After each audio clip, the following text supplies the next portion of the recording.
Okay. I just want to welcome everyone to the first Lane Lyceum of our 2025-26 year. We've got many, many programs coming up, but we're thrilled to start out our programs um, with this really important topic on partner violence and especially what's been being happening in you know since we've had changes in our leadership. So we're thrilled to have Bilge come and share her expertise um, and that's really what lyceums are all about is just everyone being able to continue learning. So I welcome you, and I'm going to have Neil Elper will introduce Bilge. Okay. Welcome. Bilge Ertan is a former colleague of mine um, at Northeastern University. She's an associate professor of economics and international affairs there. Her research interests are focused on gender, health, and education, often and probably more often in developing countries than they are in developed countries. And she includes in that broad area uh, the causes and consequences of domestic violence, as we will hear about tonight.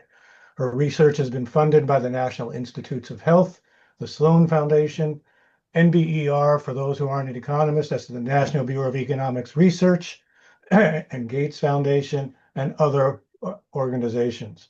Her work has been featured in the Financial Times, the Huffington Post, in the Bloomberg View, and Time magazine, among others. So here we go. And I'm sorry, Bilge, that we don't have a few more people, but hopefully it's quality over quantity. Yes, of course. And, No problem. Thank you so much for and, coming and, and giving me the opportunity. and the people who are here, I know, are quality people. So, Absolutely. I always actually really enjoy talking about my research with non-experts in the field, and I welcome all kinds of feedback. So please always ask any questions that come up and any comments that you might have throughout the presentation. And it was a pleasure working with Professor Alper for 3 years before he retired. But he was a fantastic colleague. So I'm really happy he joined your group and he's increasing the spread of intellectual knowledge through this mechanism. Okay, so I'm gonna share some slides, right? See. Full screen. Okay. So I'm Bilge Ertan, I'm at Northeastern, and this is joint work with Lawal Day, who is at Bentley University, Christine Durance, who is at University of Wisconsin-Madison, and two of her colleagues there, Yang and Barbara. So in this paper, we are looking at effects of abortion restrictions that were introduced after the Dobbs decision.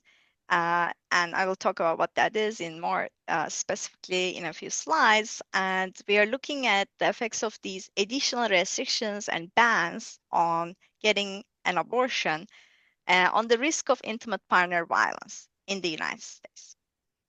So the paper just recently came out. Actually, if you look at the date, it's like last week, October 13, it came out. And I put the link here so you can access the whole paper and look at more details if you're interested.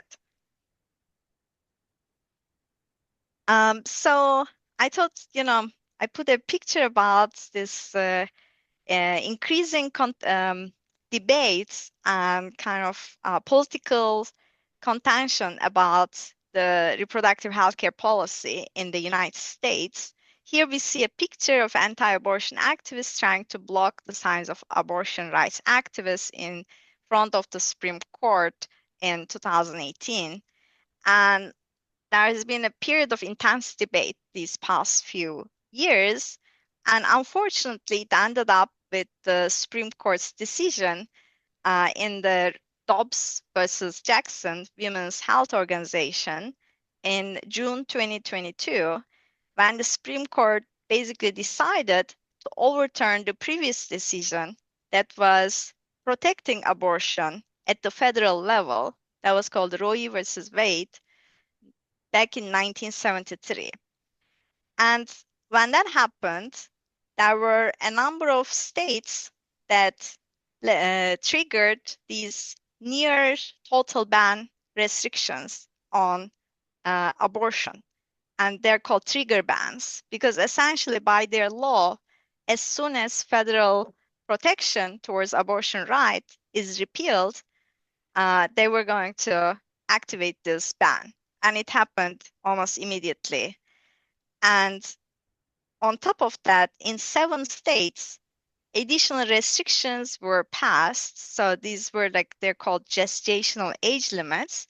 So it's basically these policies that say that if the fetus reaches 6 weeks old, then you cannot get an abortion. For example, there have been such cases where you might have seen on news where there was a woman who said, I was 6 weeks and 1 day old in terms of the pregnancy. And it was in Texas, and they wouldn't let her get an abortion with 1 day. And the 6 week is really one of the most extreme, and some people consider it almost like a total ban because basically for a woman to miss the menstrual cycle, it's 4 weeks. And basically you miss it, and within 2 weeks after that, you need to realize that you're pregnant. If you don't, and you miss those 2 weeks, then you cannot get an abortion anymore, right? So it's a very restrictive policy. And different states have different versions of this, like up to 18 weeks. And those, again, came in place after the Dobbs decision. So what happens with these restrictions, I'll show you in the map, is that it increases travel distance to the nearest care that women can get. Because of course, people can travel to another state, right? Either by car or sometimes they can fly, whichever is more accessible, but increases the time cost, it increases monetary cost. It also makes it logistically more complicated because the appointment times also increase. So there's research that shows that even the nearby states actually had very long wait times, right? So and then the longer you wait, actually it's harder and harder to get the abortion because the fetus gets bigger and bigger. It becomes medically more risky to carry out an abortion. So there's research that has shown that these long travel distances are a major barrier, especially for those with limited financial resources. It's a big financial cost to go there, and they also feel like they're, breaking the law, right? And in fact, they are breaking the law according to their state. So if someone finds out, they're also under legal trouble. And previous research has found that this has really impacted both the abortion, access to abortion as a service, and also fertility. So I'll talk more about that. But basically, this is the US map, and June 2022, when Dobbs' decision passed the Supreme Court, you can see these are the total ban states in the map. So they had the trigger laws. Texas already actually had something in place. It was called the heartbeat law. And what it said in 2021 that if they can detect any heartbeat, women cannot get an abortion. So they actually passed it even before Dobbs' decision. And the light pink are the hostile ones. So those are the ones that implement these various sorts of gestational age limits that made it also very difficult to get an abortion. And the ones in gray, on the other hand, they passed protections towards protecting the abortion right? And especially they were worried that, if women come from neighboring states, that they might face legal problem, and also their providers might also face legal issues. So they said, we are going to protect the patients and the providers who seek care in our state. So this is basically what happened, the changes in terms of, and we follow the literature in terms of previous work that looked at fertility effects of these changes. So here's a list of like the first approach that has been previously used in the literature. So these are the 14 states that passed these near total bans. Near total because, you know, usually they have a few exceptions. For example, if pregnancy is threatening the life or the health of the pregnant women, then they can have exceptions.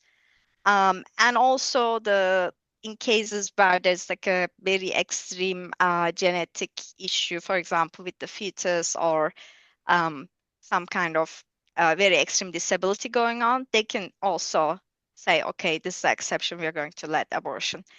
But other than those, okay, also the rape and incest. So some of the states, not all of them, have exceptions in case of pregnancy due to rape or incest that they also allow. But other than those exceptions, you know, they just, like I said, even with one day, they actually don't allow it. And here are the list of protective states, and here are the ones that had, you know, not necessarily, you know, complete ban, but a lot of them are in this group had like so-called hostile policies. So this is evidence from a recent paper by Caitlin Myers and co-authors. And what we see here is the changes in the distance. You can see it's in miles. So for example, what happens after Dobbs' decision around Texas is that access to the nearest abortion clinic increases by more than 200 miles. So these red dots are places where abortion clinics shut down. These gray ones are places where abortion clinics continued. And these borders are borders of the states that passed near total ban near total ban restrictions. And what you can see essentially in the map is that around this area, you can see had the highest increase in travel distance to the nearest abortion clinic, but there were also increases like around 100 to 200 miles of increases around here, and about 10 to 100-mile increases in the light blue areas. So these are the type of variation they were using in the paper. And then in our paper, we are using both this data, the distance data set, and the state level changes in the abortion policies. So here what they showed is that in places where the travel distances increased a lot, like for example, here is an increase more than 200, you can see that the births, change in births relative to non-banned states also increase. So here is like the extreme case, you can see about 5 percentage point increase relative to places that didn't implement the ban policy.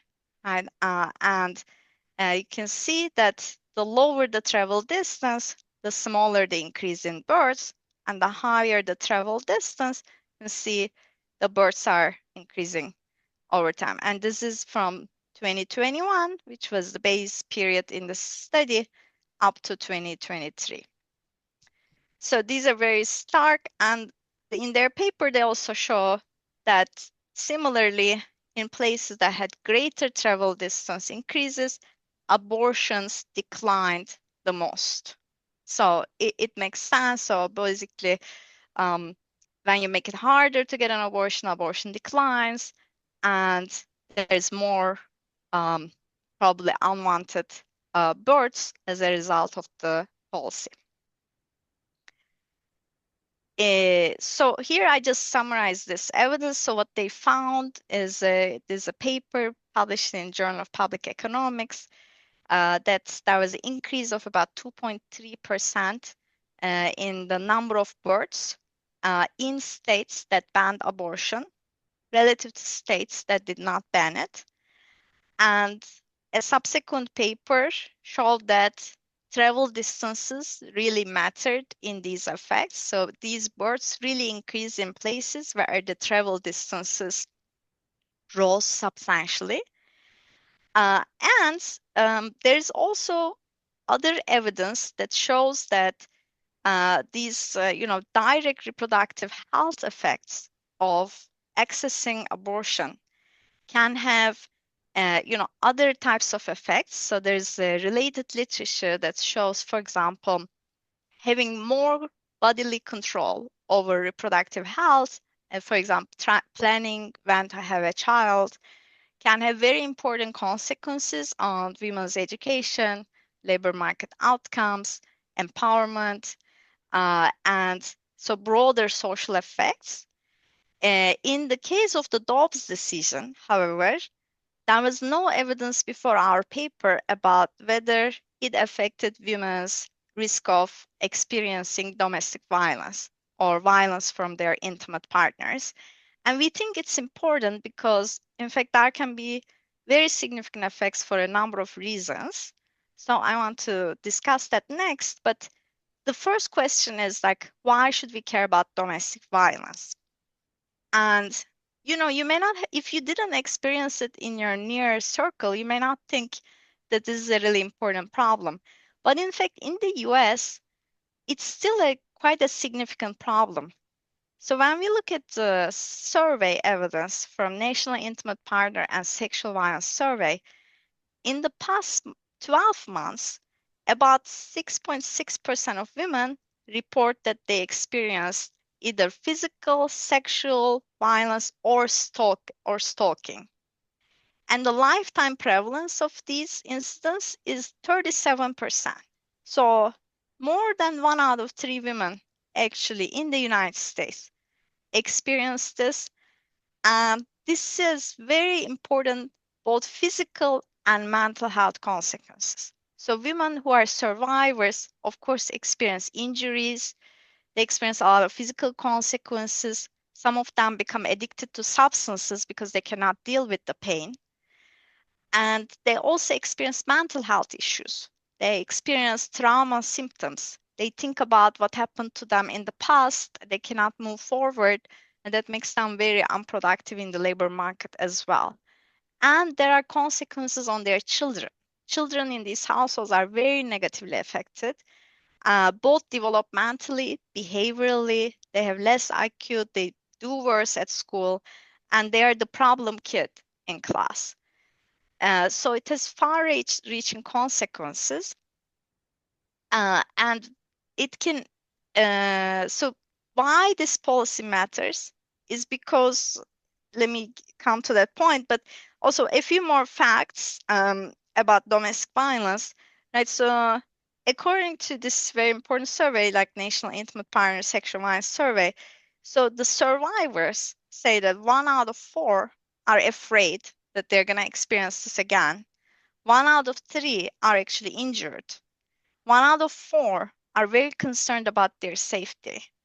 1 out of 3 has PTSD symptoms. They have trauma symptoms. They're depressed as well. So the mental health is really bad in this group. And 1 out of 8 actually needed medical care. Some of them go, some of them are afraid to go because they don't want that the medical profession, makes them report the incident. So in some cases, they don't even go. And then 1 out of 6 actually end up going to the police, right? So there's lots of consequences on the health and safety for the survivors. Okay, so why does abortion access matter for intimate partner violence risk?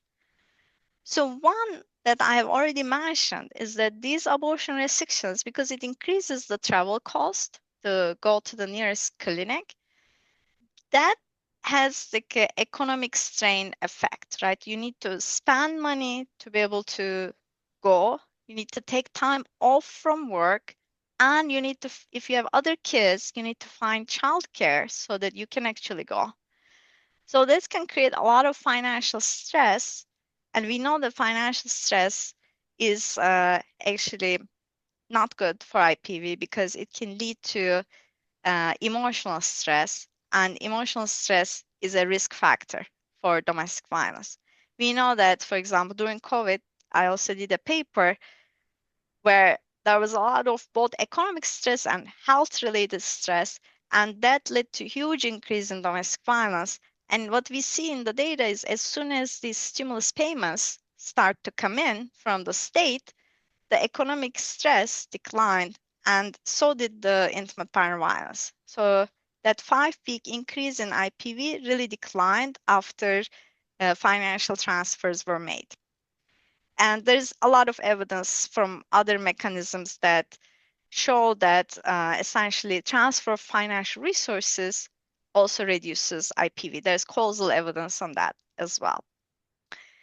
And another mechanism is that, for some women, when they're denied abortion, it can actually have really serious physical health consequences as well as mental health consequences. So physical health is basically some women actually, the advice from their doctor is that they shouldn't have another kid because of the previous complications that they had. So when they have a forced pregnancy that they actually didn't want to have, it can also hurt them physically in terms of their bodily health, but also their mental health, because maybe they didn't want to have the kid and all of a sudden they're under now emotional stress about having another kid, right?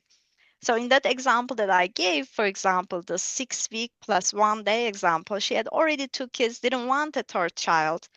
And a lot of these women already are have a lot of resource constraints. So they are not poor. So if you look at the population that seek abortion, actually 50% of them live in the around the poverty line. So that is another issue, is that basically it can lead to worse mental health, and all of these actually can lead to more conflict because health issues in general is going to hurt relationship stability.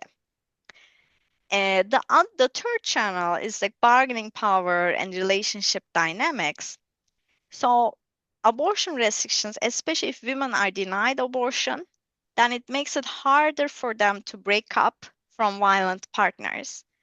So there's a study called the Turnaway study, which looked at basically these gestational age limits in the abortion clinics, and they compared women who were just below the gestational age limit to those that were just above, to look at what happens if you're marginally denied, and they followed these women over time.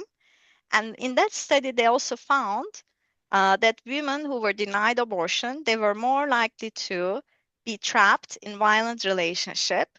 That's this paper, Roberts et al. And they just couldn't get out of the abusive relationship because they didn't, they were relying on the partner's income. They thought, okay, if I break up, then who is going to take care of the child, etc. So, and then the second is there is a term called reproductive coercion, which is basically that man can use this as a tool of control, right? To basically have force women to carry out pregnancy, and then that is gonna basically create a power dynamic where women face coercion in that relationship. And there's a study in AJ Applied by Miller, who has also shown that credit card debt for women who are denied pregnancies goes up significantly because they have to like spend a lot of money to take care of an additional child, and oftentimes they are not in a condition to increase their earnings, so they borrow more, and it leads to like mounting credit card debt.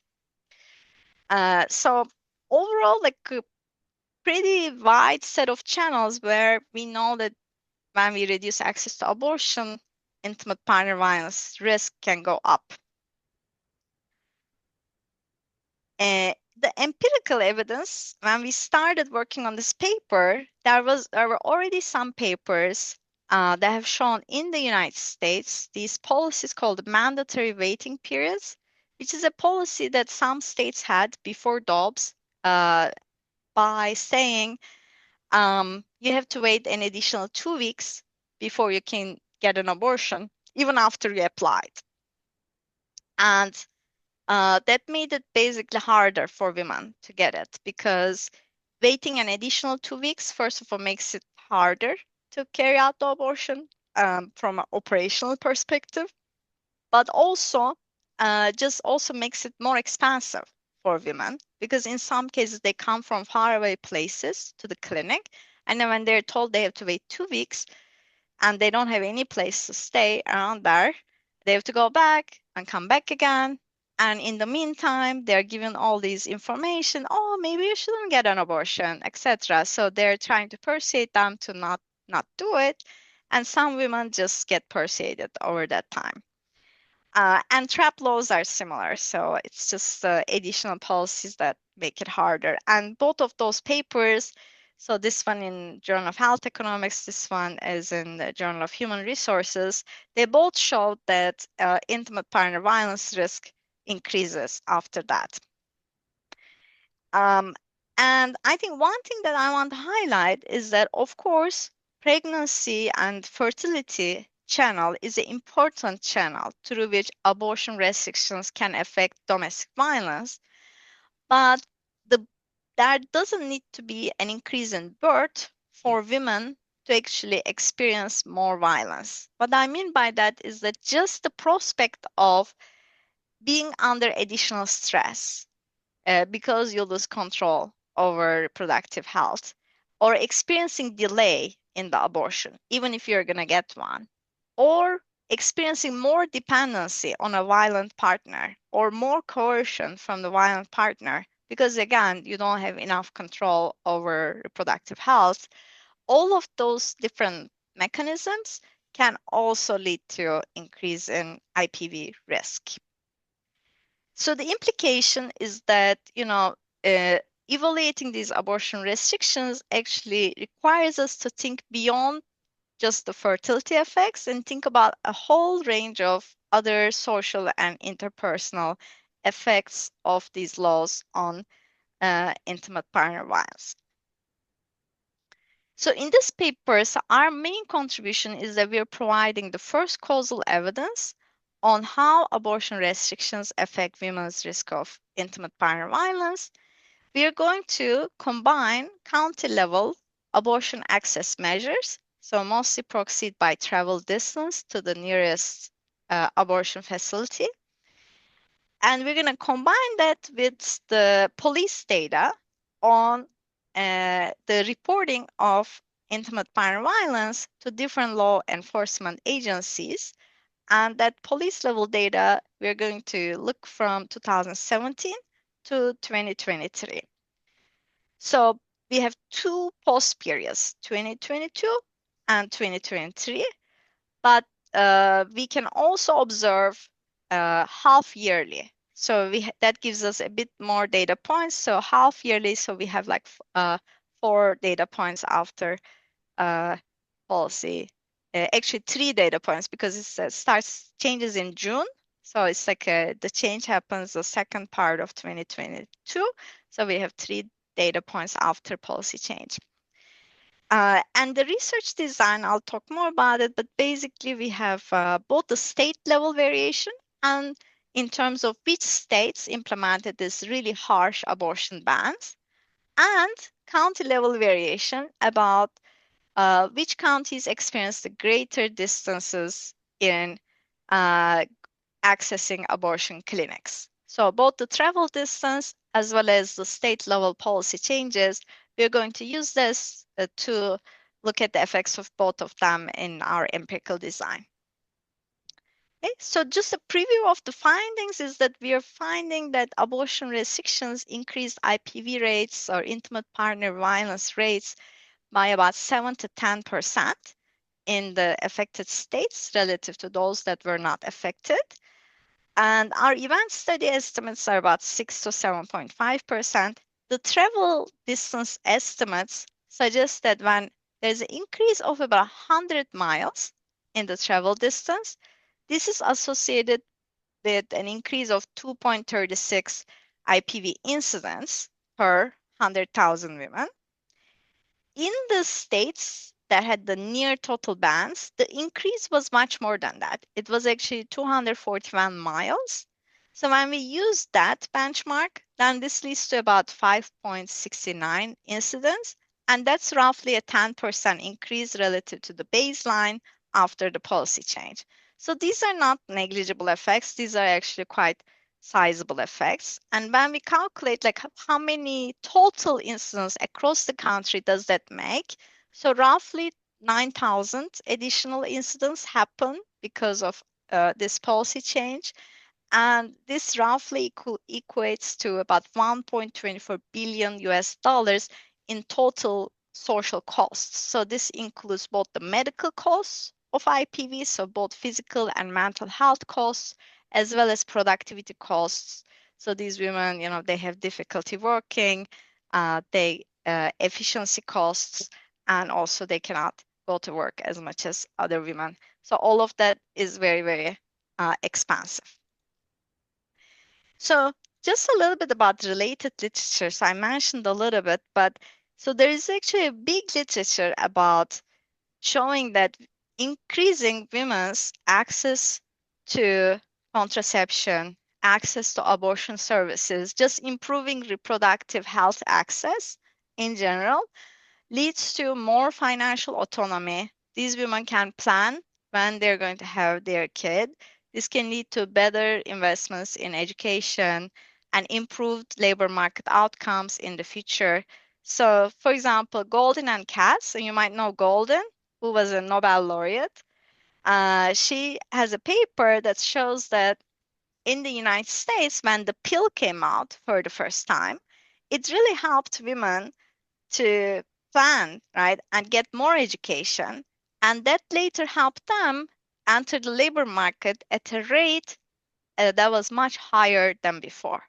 So this established women's control over their reproductive decisions. And that was a key moment for US women to actually think about, okay, what do I want in my life? Do I actually want to participate at an equal footing with men? And turned out a lot of women said yes. And that had big impacts throughout the labor markets in the US. There's also research that shows that abortion restrictions that happened after Dobbs also increased child maltreatment. There are in fact two papers, this paper and this paper, they both find an increase in the probability of child neglect and child abuse after this policy change, and they're attributing that to increased intra-household conflict and stress after the policy. There is also other papers that showed, like I mentioned, I think the mandatory waiting period paper. There's another paper in Mexico that looks at increased access to abortion. So they're complementary to what we find. So the mandatory waiting period, it made harder to get an abortion, and intimate partner violence goes up in the US as a result. In Mexico, the opposite happened. So intimate partner violence actually declined. And the recent Caitlin Myers paper shows that fertility increased by about 2.3% after Dobbs policy. And there's a very new paper, After Hours, that shows that this Dobbs policy actually also increased economic hardship. And those hardship measures, so for example, they look at the financial debt and the housing instability and a bunch of other indicators like labor market participation. And they show that economic hardship increased in places that were worse affected by the Dobbs decision. And this led to more financially motivated crime. For example, they find an increase in theft and burglary and no changes in violent crime in locations that were affected by these abortion policy changes. So this suggests, I think, overall that it's not just, births and fertility that gets affected. It's also, in our paper, we show interpersonal violence, right, gets affected, but also overall crime also gets affected, and in fact, in a much worse direction. Okay, so I'm gonna get into details now, but is there any questions so far? Yes. How is there an increase in illegal abortions where regular abortion can't be accessed? Yes, so there was an increase in telehealth abortions, and mostly through the abortion pills.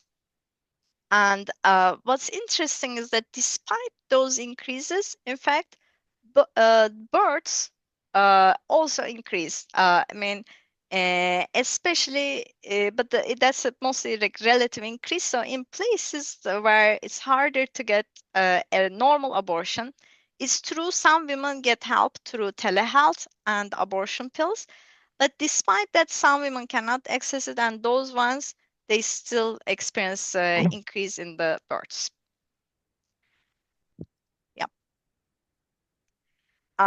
There's also, I think, lots of different abortion funds that were set up. So lots of additional resources to try to give women the financial means to get an abortion. But there is a paper that also a recent paper that I didn't write about here that tries to look at the effects of that, and they find that it's still not quite enough, right? So there's actually a lot more need for women who are low income, who need access to abortion, and just find it very difficult to get access.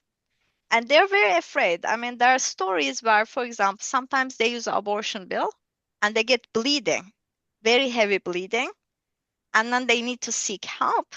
And then in the hospital, so for example, if they're in Texas, they're in big trouble because it's realized, oh, they were pregnant and they broke the law.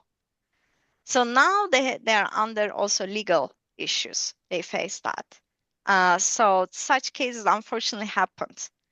And in New York Times also had a podcast where they discussed this one case where the fiance, I think, realized that this woman got an abortion through the pill, and she was in the hospital because of excessive bleeding, and then he actually sued the provider in New York who prescribed the abortion pill. The thing is, the New York court said, we are protecting this provider. And the Texas court said, no, she broke the law. And so the case didn't settle. I'm not sure what happened after that, but basically this is the issue because at that point it has to go to Supreme Court, and then it's not clear what would happen to the provider. But some of them are very, very committed, so they want to do this no matter what. But it's a very tricky time. Bilge, can I, Bilge, Yes. Bilge, sorry. No worries. Certain states have imposed penalties, significant penalties, criminal penalties on the providers if they're still providing against the law, and also some of them against the pregnant women as well. And I thought some states were actually imposing laws of those who assist women to leave that state or county to find others. Is that data not readily available? So you could have sort of parsed out which state had more restrictive laws or what the impact of more restrictions are, or are you potentially thinking of exploring that? Yes, so we are I mean, like in terms of, what are the further legal consequences of like what kind of action you might face across different states. So I'm not sure that if anybody compiled that data, but basically we have all the data about which states impose near total ban, and we are using that in the analysis. So almost all states that impose the near total ban, there's, like you said, very serious consequences. Both the person who is seeking abortion and also the providers. So in this data, of course, we don't deal with providers. It would be actually very interesting to look at, for example, what happens to the providers? Do they change their behavior? Or do they, because as a provider, you may not want to risk yourself, right? You might say, no, sorry, you're out of state. I'm not going to prescribe anything to you. That's a choice. Or as a provider, you can say, I'm really committed. I'm going to prescribe this pill no matter what happens to me personally. So there are, I think, a wide range of responses among the providers and how they think about this issue. It's very interesting. It turns out some abortion pills can also come from abroad. So that's another way to try to, circumvent the restriction. But I think the difficulty is that, depending on how late you are in the process, getting an abortion pill can be actually much more risky compared to having the operation, because it's working through this kind of bleeding. And, in cases where it's excessive, I mean, it can cause really serious health risk. So there's no free lunch in that sense. Yeah. Is there any other question? Yep, I do. Do you have any data on how many women have died because of being forced to have a pregnancy, carry a pregnancy that they didn't want? It's actually a very good question. And actually, one of my friends at Boston College, she's exactly looking at that. But I don't think she finished the paper. She has a data set where she can actually see mortality as an outcome. And she like mortality during childbirth.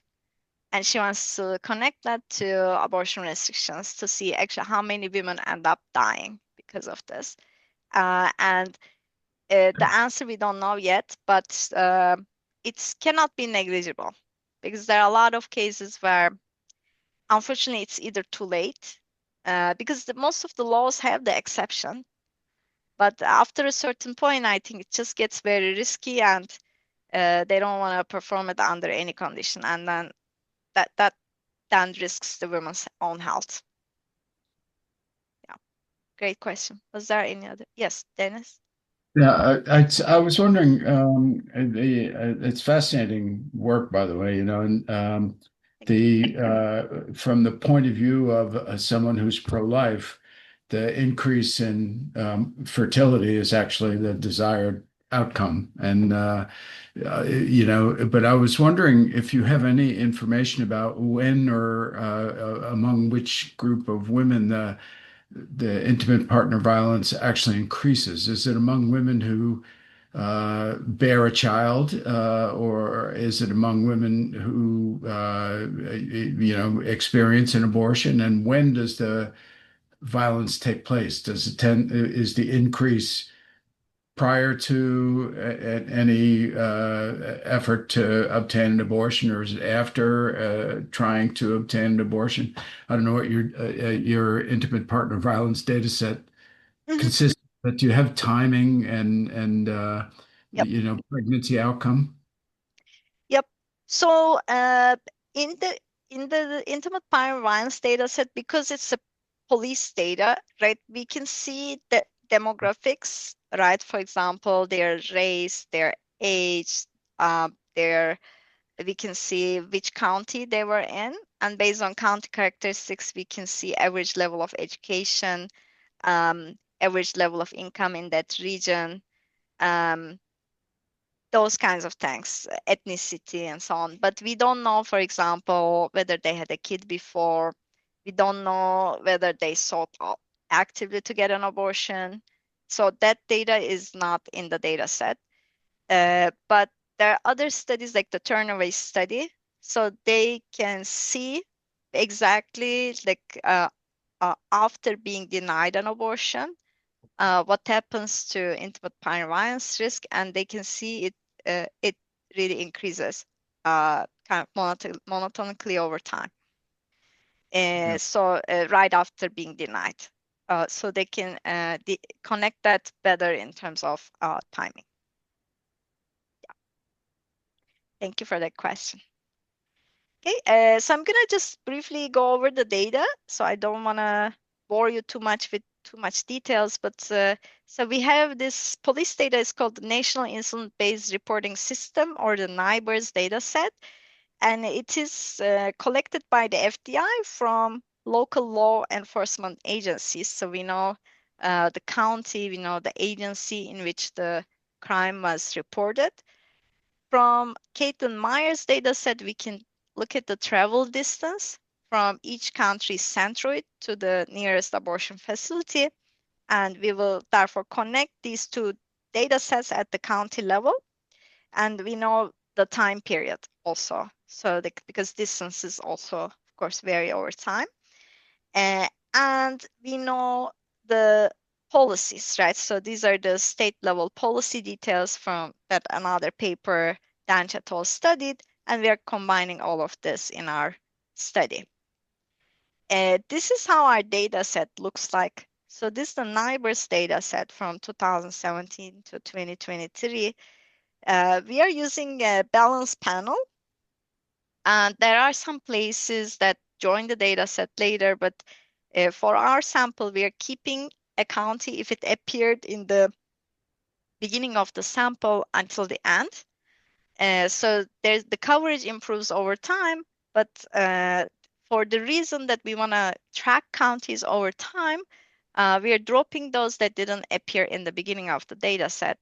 But you can see here, for example, the travel distances really increased around Texas. And you can see there are some blue ones where travel distances actually declined. So that means, new abortion clinics open up in these places, so that leads to decline. But over here, you can see increases. So this is where our variation comes from.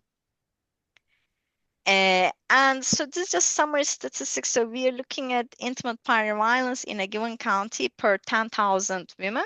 So we are looking at reproductive age women under the age of 45, starting around 15. And we can also look at intimate partner violence related arrests and intimate partner violence related injuries. So we see that in the data roughly about half of the incidents lead to an arrest and an injury. And we can also see before the decision, after the decision, this is our full sample. We have a total of 16,646 county and half year combinations. So we have quite a few data sets. We can also link this to abortion access. So what is the distance to nearest abortion provider? And we looked at in terms of miles. Okay, so we have in our data set a bunch of economic conditions that we control for. So, for example, the minimum wages at the state level, the unemployment rate, poverty rate, Medicaid coverage. We control for maximum welfare benefit for a family of 3. We also control for initial population with more than high school education and also initial rural population. We interact these with period dummies to flexibly control for very differences in education and rural share and how that can affect the changes in domestic violence outcomes. So in other words, of course, many other things change over time, but we try to account for, major socioeconomic changes in this time period. We also control for demographics in our sample peers. So women aged 15 to 44. So we looked at this group, and we control for at the county level the shares of population that are in different age groups, and also white and non-Hispanic share, Black and non-Hispanic, and Hispanic share. So this is how our data set roughly looks like. And just very briefly, so we have a research design that we call difference in differences. So one of them uses the travel distance, and the other one uses the policy changes. So I think I don't want to get too much into a lot of detail, but they're complementary, I'll say.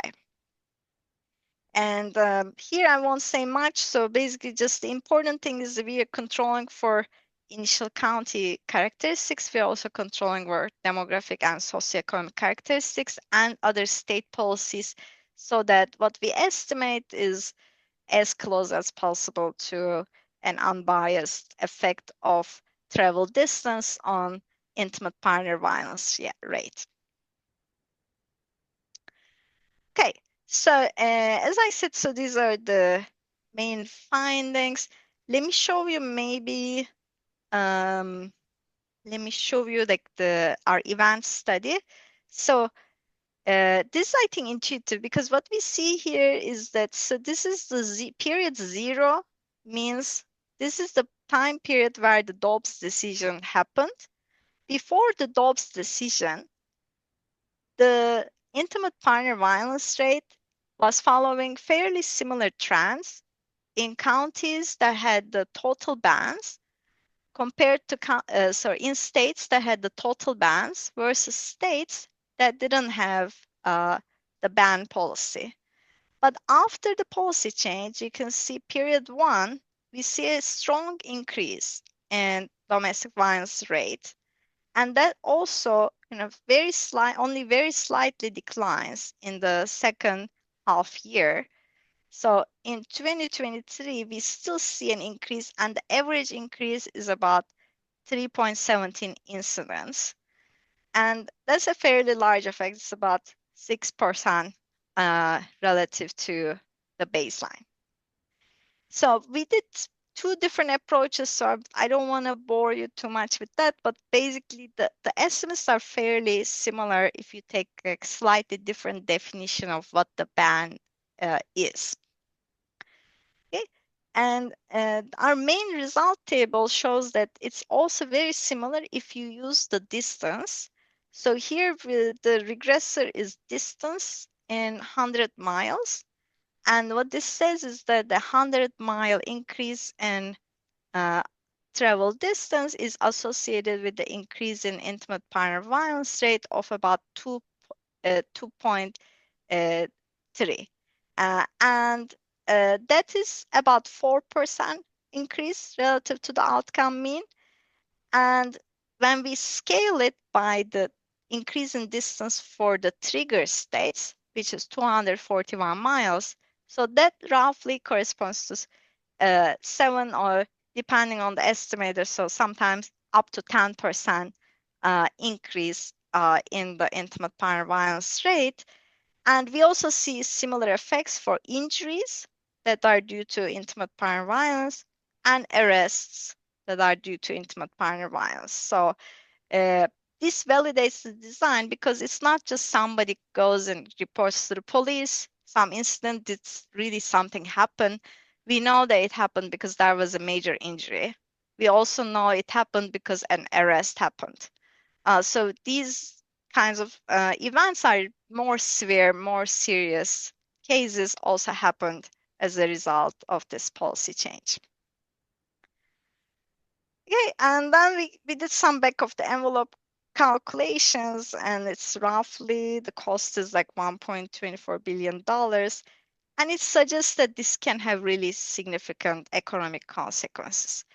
I think that was a question about who got affected. So let me show you quickly, like basically for mostly reproductive age women, like the high effects we see ages 25 to 29, as well as 30, 34, like across the board, younger women got affected more.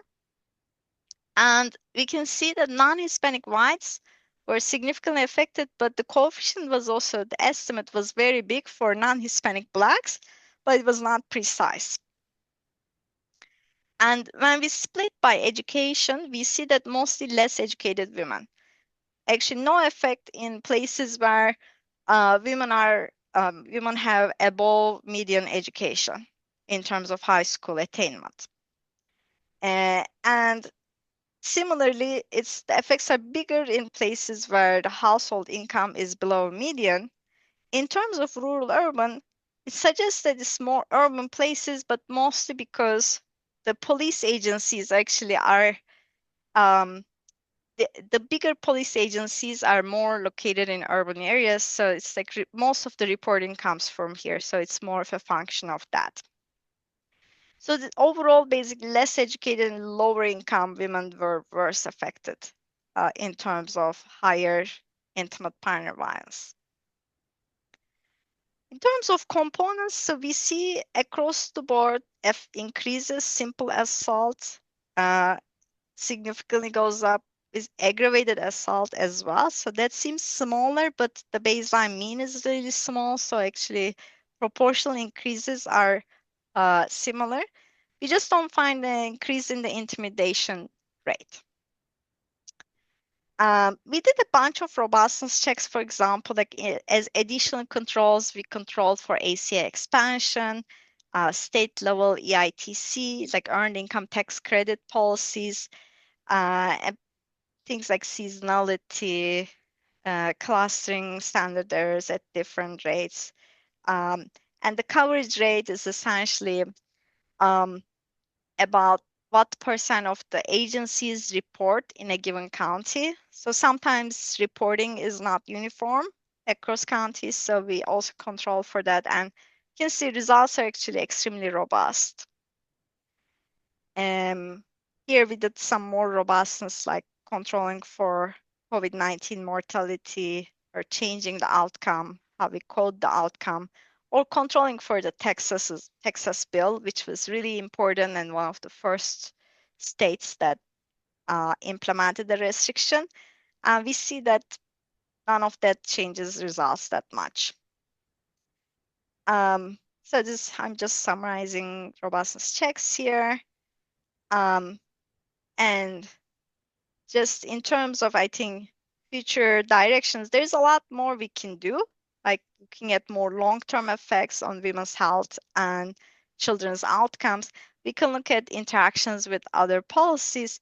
We can look at maybe some geographic spillovers. But overall, I think this is paper's goal was to look at, how did this Dobbs policy change affect abortion restrictions? And overwhelmingly, the effect is that it has increased about 7 to 8% the average intimate partner violence risk. And these were disproportionately more for lower educated and a bit more in terms of Blacks, although imprecise estimated, and definitely more for lower income women. So it suggests that, increasing the financial costs of getting abortion through higher travel distance can have actually really important effects in terms of not just fertility, but going beyond fertility. This can have important effects in terms of women's safety as well, because a lot of the intimate partner violence also, if you look at the murders, right, of women, about 50% of murders of women are actually happening because of intimate partner violence. So it also is a major risk in terms of just safety overall. So I'll stop there. Thank you so much. Bilge, thank you very much. Thank you. And if anybody has questions, they can always reach me, and this is my email.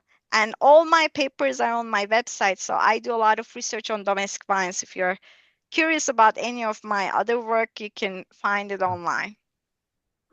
We thank you very much. We still have some time. Does anybody have any other questions of her? I have a couple actually. So one is that goes back to that your information about increases in fertility. You presented the intimate partner violence changes by socioeconomic status and race group. I wonder fertility changes are concentrated in the same groups that intimate partner violence increases occurred. Yep, that's right. So Myers' paper also finds that increases in births are higher in places that have more poverty, differentially more among Blacks and more among less educated women. Yep. So it's consistent with what they find. Yep. Bilga, can I suggest you stop sharing your screen? Yes, absolutely. Okay. I thought I saw some other hands. Does anybody else have other questions? Yeah, I do. And this probably wasn't in any way part of your focus, but is there any indication that the religious right, are they seeing more births and more intimate partner violence? That's actually interesting. So, sometimes economics papers, what they do is they look at counties' voting patterns, and you can look at, are these increases happening primarily in locations that vote for Republicans versus Democrats? Actually, we didn't do that exercise, so I won't be able to comment on that. I'm not sure actually whether there's a differential effect based on that. But that would be the closest proxy, because otherwise we don't have, unfortunately, any information on the the extreme religious affiliation, things like that. Anything else? Yeah, I have a question.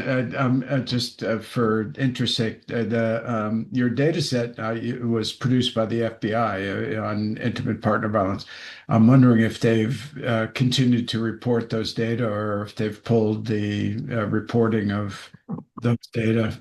Luckily not. So, there's a lot of data sets that are disappearing these days, like especially from the NIH platform. So luckily, the crime data sets, nothing happened to them. So because this is a crime data set, the administration seems to still care about crime, broadly speaking. So they didn't touch our data. But it's very scary times. Like for a different project, I'm working on substance use treatment and its effects on domestic violence. We had to save all the data we could find, because some of them started disappearing from the NIH website. So yeah, it's very scary times, because you would think country like United States that respects knowledge and education and science shouldn't happen, but unfortunately it's happening. Okay, you opened the door here. While you're talking about scary times, I think I'm very glad I'm not teaching anymore, that I am retired. Because I'm wondering, could you teach this topic the way in any of your classes and feel comfortable that nothing would happen to you? Nothing in terms of somebody Right. complaining to the chair, to the dean, whatever. Yep. I think it's definitely, I started hearing that my colleagues in Texas, they are not teaching some of the gender topics that they used to teach. So far it hasn't happened at Northeastern. So my development economics class that has some of these gender topics, I'm not teaching it in the spring.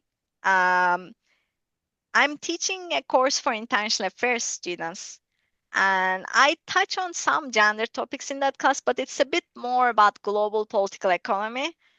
But the interesting, I think international affairs students lean quite left, even more so than economics at Northeastern. I think we're lucky we live in a liberal state, right?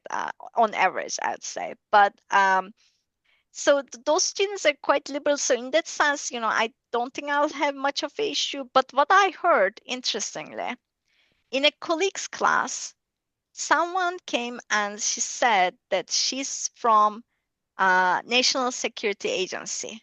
Ooh. Yes. And Ooh. and my colleague asked, so may I ask, what is your obligation in terms of reporting? And she said, I won't be able to disclose that. And my colleague in international affairs, she's teaching a course on racism and border security. In fact, she has a book on that. And she said her whole claim in that book is that international border policy in the United States is racist. So she's worried, let's say. She's worried Yeah, that that she thinks they're sending these people to create a culture of fear.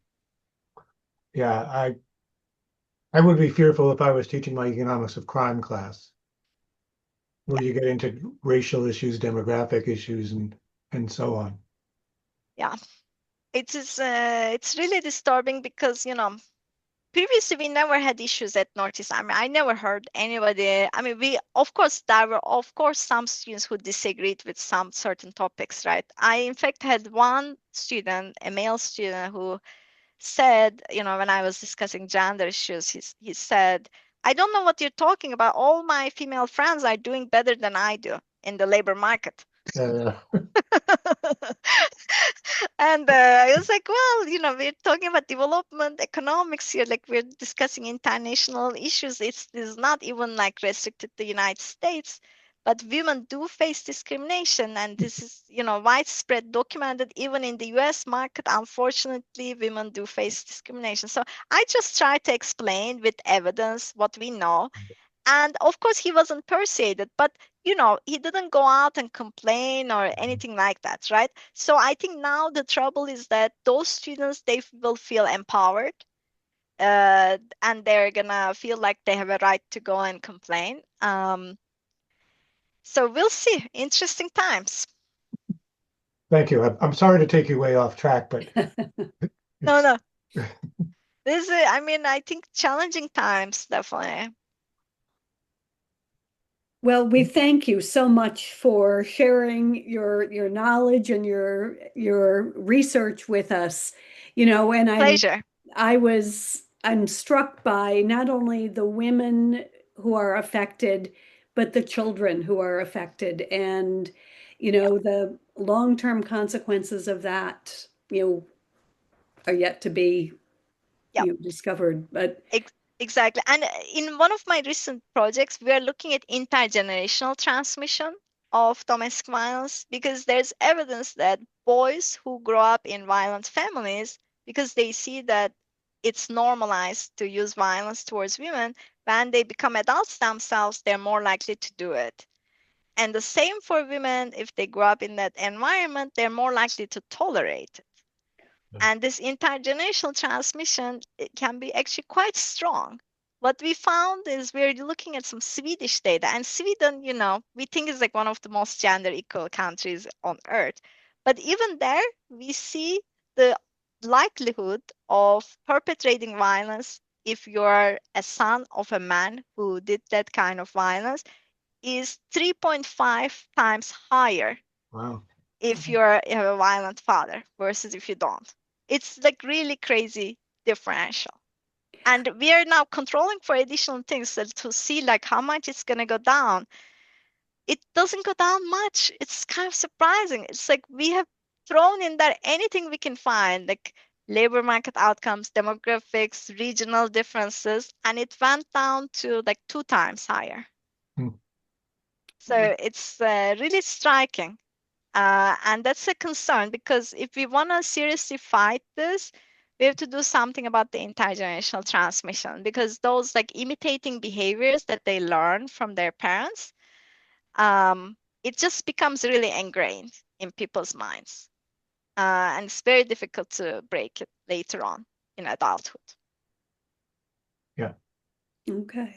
I will second Amy's comment. I'm thanking you again, Vilga, for Thank you so much. joining us. And perhaps one of these days I will have the opportunity to stop by and visit with you in your office. Please do so. I would love to, Neil, and let's grab a coffee whenever you have time. All right. Great. Okay. Thank you, everybody, for you. coming. Thank you, so much. everyone, That's for great. comments and questions. I appreciate that.